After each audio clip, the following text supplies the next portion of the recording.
تبسم للحياة، تساءل، قل أين الطريق. لا تحزن، تفاءل، هو الله يرضيك. تبسم للحياة، تساءل، قل أين الطريق.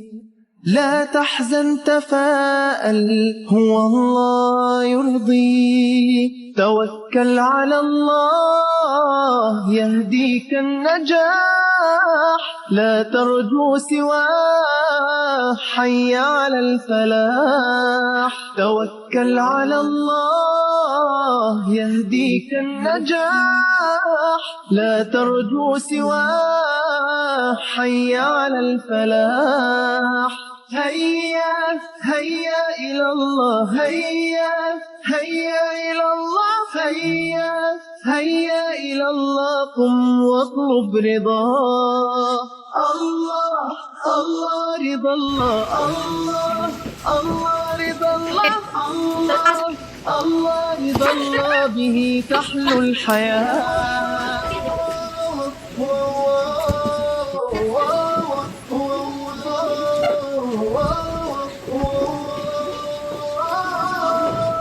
اطلب رضا.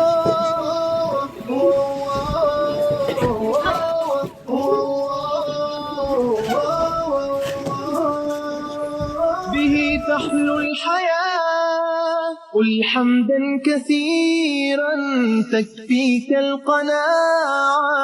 صل على نبينا واسأله الشفاعة.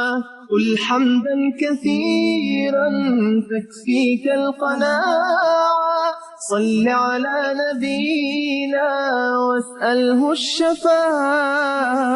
هيا هيا إلى الله، هيا هيا إلى الله، هيا هيا إلى الله. قم واطلب رضاه. الله الله رضا الله، الله الله رضا الله، الله الله رضا الله. به تحلو الحياة.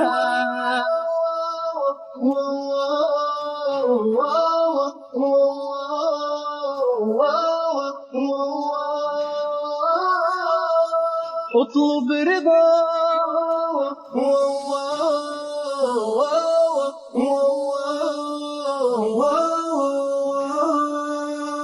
به تحلو الحياة.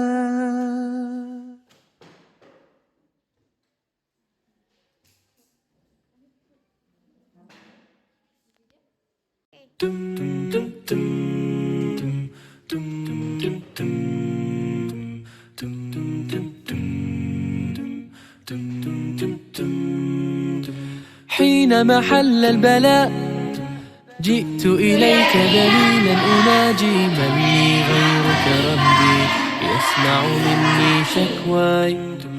من يستجيب الدعاء إلا الذي Bismillah, Assalamualaikum warahmatullahi wabarakatuh.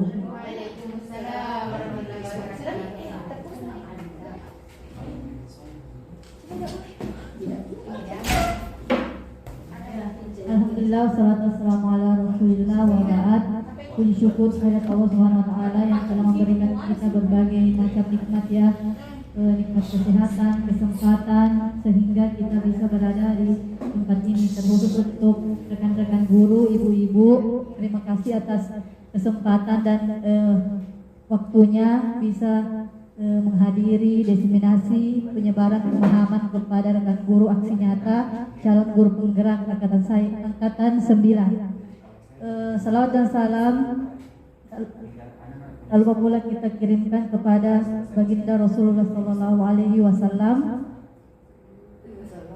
kepada keluarga beliau, sahabat beliau, tabiin, tabiut tabiin, dan kepada orang-orang yang senantiasa mengikuti sunnah beliau hingga akhir yaumil akhir. Ya baik, sebelumnya ibu-ibu bagaimana kabarnya? Alhamdulillah. Jadi di sini saya akan melakukan diseminasi atau penyebaran pemahaman tentang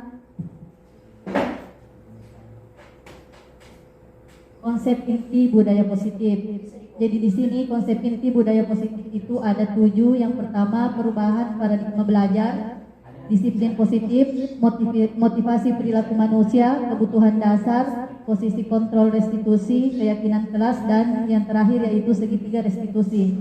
Nah, ibu-ibu pernah tidak dengar apa itu perubahan paradigma belajar? Belum. Yang lain? Paradigma ini pola pikir ya. Ya, pola pikir. Jadi ada perubahan pola pikir ya. Ya baik. Di sini perubahan paradigma belajar ya. Jadi pembelajaran paradigma baru atau biasa disebut pembelajaran paradigma baru ya di kurikulum Merdeka adalah pembelajaran yang berorientasi pada penguatan kompetensi dan pengembangan karakter sesuai dengan nilai-nilai Pancasila. Nah, pembelajaran paradigma baru ini memastikan praktik pembelajaran yang berpusat pada murid, bukan lagi berpusat pada guru tapi berpusat pada murid ya.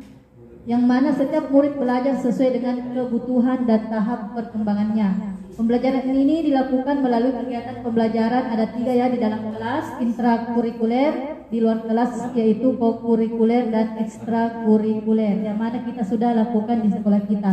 Di sini ada 6 dimensi profil pelajar Pancasila yaitu beriman, bertakwa kepada Tuhan Yang Maha Esa dan berakhlak mulia, mandiri, bernalar kritis, berkebinekaan global, bergotong royong dan kreatif. Makanya dari itu di setiap kita membuat modul ada dimensi profil pelajar Pancasila yang kita cantumkan di situ. Begitu juga dengan kegiatan proyek penguatan profil pelajar Pancasila dan ekstrakurikuler seperti itu.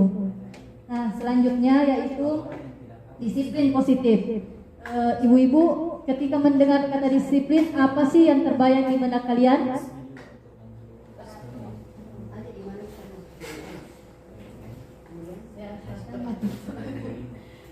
On time. Ya, tepat waktu, on time. Ya, disiplin on time. Apakah sering dikaitkan dengan kekerasan, tindak kekerasan?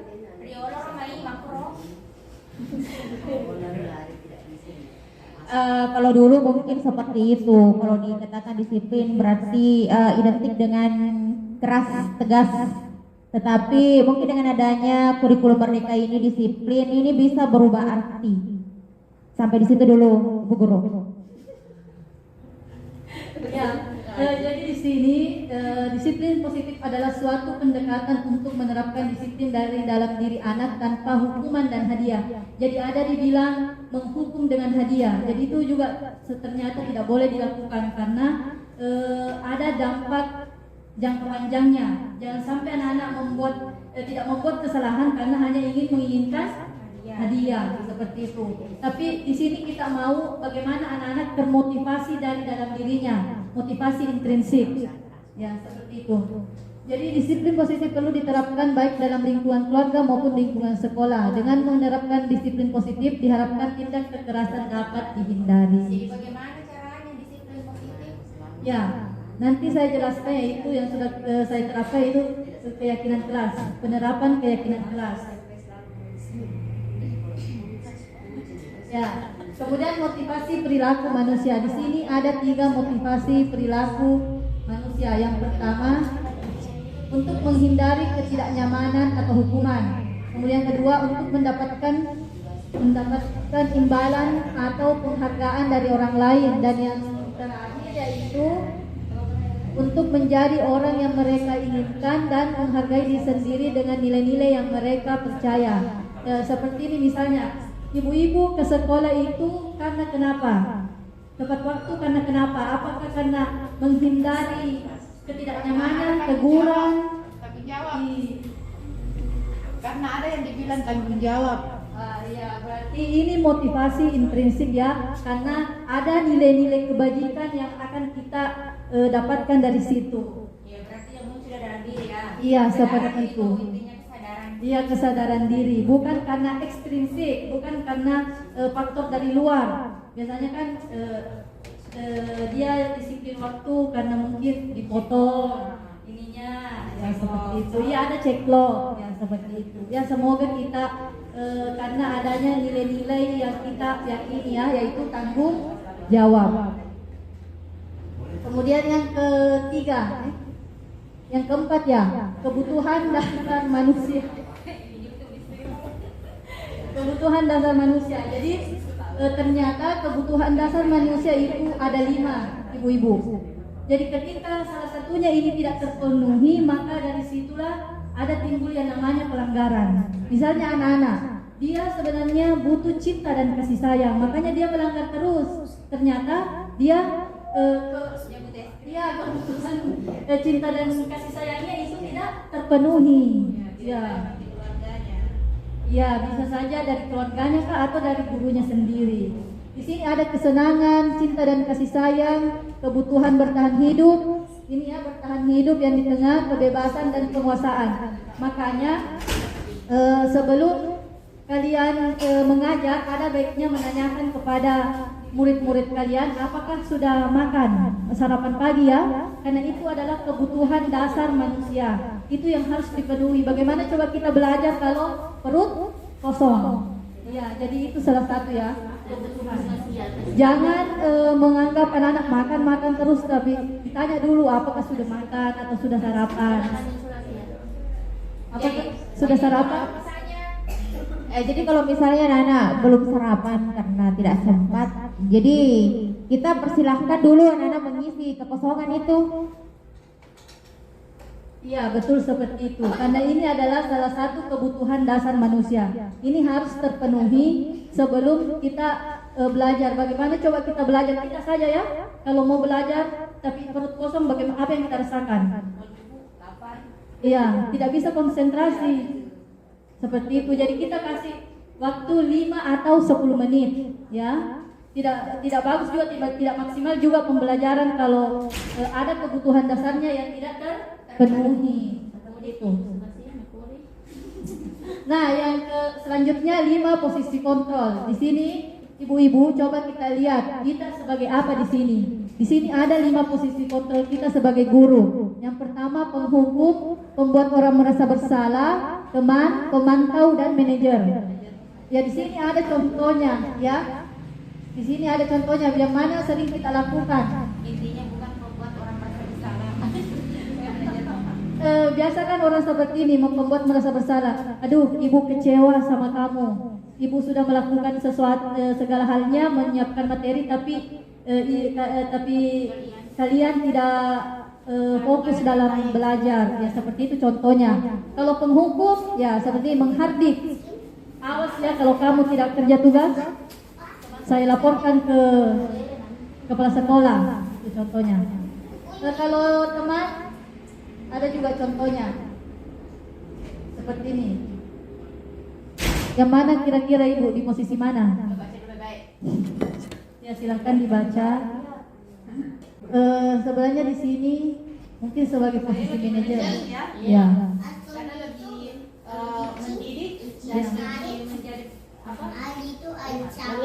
Ya, kalau saya pribadi lebih di manajer karena kita kan pendidik, ya kan, kita harus mendidik.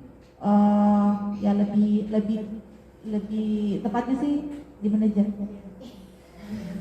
Kalau yang lain di posisi apa? Manajer dong.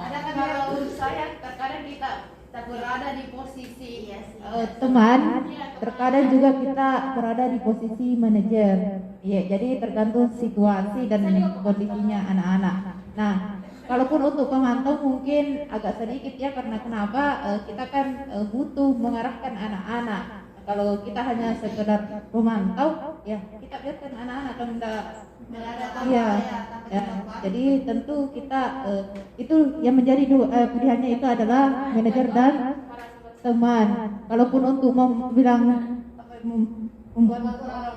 salah. Nah, ini terkadang ya kalau kita sendiri yang mengalami hari ini kita merasa seperti itu, biasanya sampai besok itu terbawa ya, dan akan mempengaruhi aktivitas kita. Apalagi kalau misalnya anak-anak kita buat seperti itu, pasti akan berpengaruh pada kesehariannya. Kemudian terlebih hukuman. Terkadang kalau kita memberikan hukuman kepada anak-anak, mereka justru merasa akan merasa mau membalas dendam begitu. Kenapa? Karena iya, biasanya ada hukuman yang kadang kita berikan, mereka merasa tidak sesuai. Akhirnya jiwa atau nalurinya akan muncul bahwa ini sebetulnya bukan kesalahan saya, kenapa saya harus dihukum seperti itu. Akhirnya anak-anak merasa nanggap anulah gurunya merasa Memang beda cara mendidiknya itu anak-anak yang masih SD dengan yang sudah senior dan junior. Karena kalau SD kan biarpun bagaimanapun dimarahi, tetap stok maafnya itu masih banyak dibanding dengan senior sama junior. Karena kalau senior dan junior apalagi di istilahnya ada tingkatannya di ustazah. Kalau misalnya dimarahi apalagi di depan umum, tentu Lalu kemudian down, setelah itu mungkin timbul rasa kayak dendam seperti itu ya, seperti itu. terima Asik, aplaus dulu.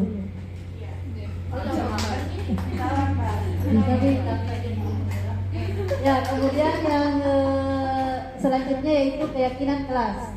Jadi salah satu penerapan budaya positif yaitu dengan menerapkan keyakinan kelas. Keyakinan kelas merupakan sebuah nilai-nilai kebajikan universal yang telah disepakati secara tersirat dan tersurat lepas dari adanya latar belakang suku, negara, bahasa maupun juga agama. Jadi keyakinan kelas ini merupakan metode untuk menimbulkan kembali disiplin positif yang didasari oleh motivasi dari dalam diri atau prinsip. Makanya yakin keyakinan kelas. Karena makanya tanda kepercayaan kelas.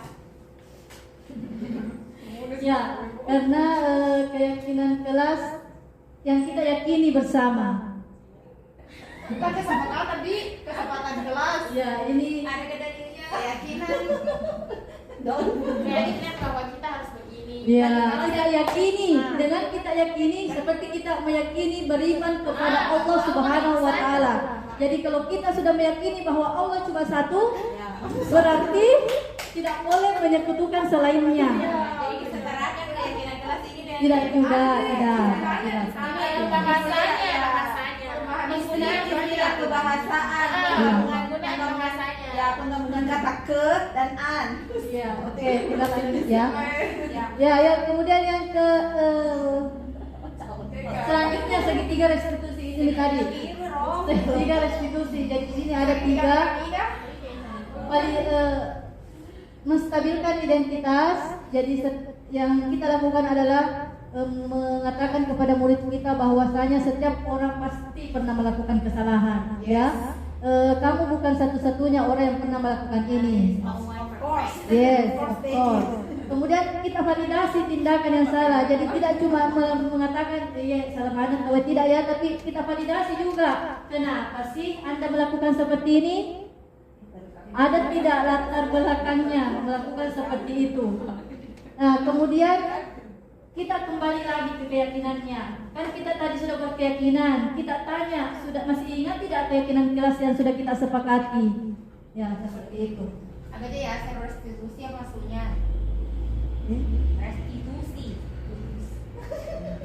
Intinya segitiga restitusi ini. Kami pengen Ini langkah yang harus kita tempuh ketika melihat pelanggaran kepada murid. Ya. Kemudian terakhir, ya sudah. Ya, terima kasih atas waktu yang diberikan untuk memaparkan. Selanjutnya saya akan memberikan pemahaman tentang bagaimana menyusun keyakinan kelas. Ya, ini yang sudah saya terapkan di dalam kelas. Semoga setelah ini ibu-ibu bisa melakukan atau menyusun keyakinan kelas bersama murid-muridnya. Jadi tadi sudah kita tahu ya apa itu keyakinan kelas. Kira-kira Bu Ibu ada tidak yang tahu apa sih tujuan kita membuat keyakinan kelas? Ya, agar kelas itu bisa tercipta berjalan dengan yang diinginkan, Supaya tujuan pembelajaran tercapai. itu sih. Kalau saya sih lebih tercipta suasana kelas, ya Jika suasana kelas yang diimpikan atau yang diinginkan peserta didik, ya tidak monoton ke keinginan gurunya gitu. Jadi kalau misalnya keinginannya siswa peserta didik, berarti mereka lebih enjoy, lebih merasa comfort kalau dalam belajar. Ya, begitu menurut saya, Bu. Ya, terima kasih. Masya Allah, benar semua ya jawabannya, Ibu guru hebat. Ya, jadi di sini ada tujuan keyakinan kelas ya. Bisa kita lihat di situ di atas di layar. Jadi mewujudkan merdeka belajar pada anak. Jadi kita jadi anak-anak diberi kebebasan untuk mengemukakan pendapat tentang keyakinan kelas apa saja yang mereka inginkan. Kemudian mewujudkan ini disiplin positif kepada anak. Kemudian membentuk karakter positif, kebiasaan positif, perilaku positif, serta keteladanan dari seluruh warga sekolah. Kemudian menumbuhkan adanya semangat belajar kepada anak. Itu. Nah, kita masuk ke langkah-langkah. Yang pertama, guru menjelaskan konsep keyakinan kepada kelas kepada murid. Jadi kita jelaskan apa itu keyakinan kelas, apa tujuannya, bagaimana cara menyusunnya, seperti itu. Kemudian siswa menulis keyakinan kelas yang mereka inginkan di kertas post-it atau di sticky note. Kemudian murid menempelkan kertas post-it di papan tulis. Dan guru dan siswa memilih keyakinan kelas yang akan yang penting. Kemudian mengubah keyakinan kelas menjadi kalimat positif. Dan yang terakhir, guru dan murid meninjau ulang, menyalinnya di kertas karton, menyetujui dan menandatangani keyakinan kelas. Nah, ini dokumentasi yang sudah kami terapkan di dalam kelas, khususnya kelas 7. Kembali dulu ke slide yang sebelumnya. Ya, jadi ini cara keyakinan kelas. Barangkali kan setiap siswa diminta untuk berpikir kira-kira apa kelas impian yang mereka inginkan. Suruh berpikir begitu kan, kemudian ditempelkan. Jadi di sini ada apa istilahnya menyatukan kesamaan, lalu kemudian disepakati kesamaan itu untuk dijadikan rujukan bersama. Ya, betul seperti itu.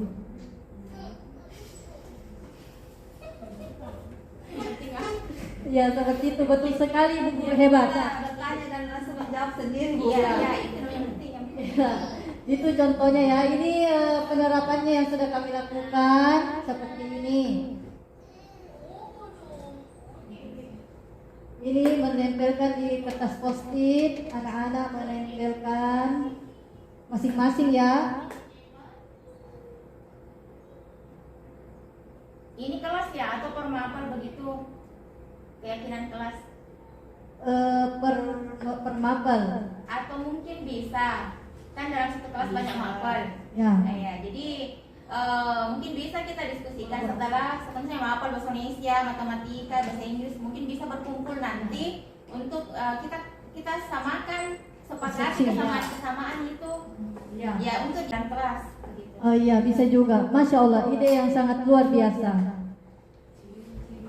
Ya, bisa juga seperti itu. Kemudian nanti satu saja yang akan ditempel di dalam kelas. Karena kalau semua mapel banyak sekali dan kemudian keyakinan kelasnya itu rata-rata sama, jadi setiap mapel seperti menghargai guru, menghargai teman, tepat waktu. Ya, seperti itu. Bisa. Berarti diambil secara umum saja. Ya, disepakati.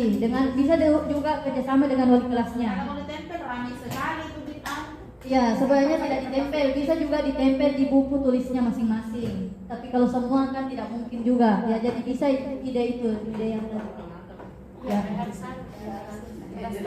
Ya, ini guru dan siswa memilih keyakinan kelas, kemudian mengubahnya menjadi kalimat positif, kemudian ditempel di kertas karton seperti ini.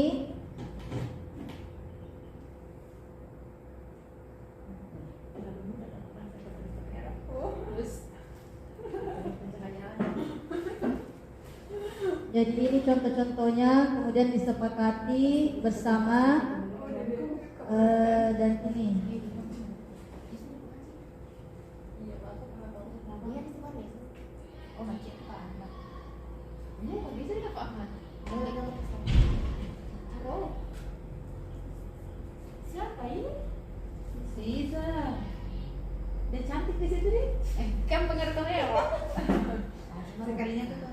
berikan waktu.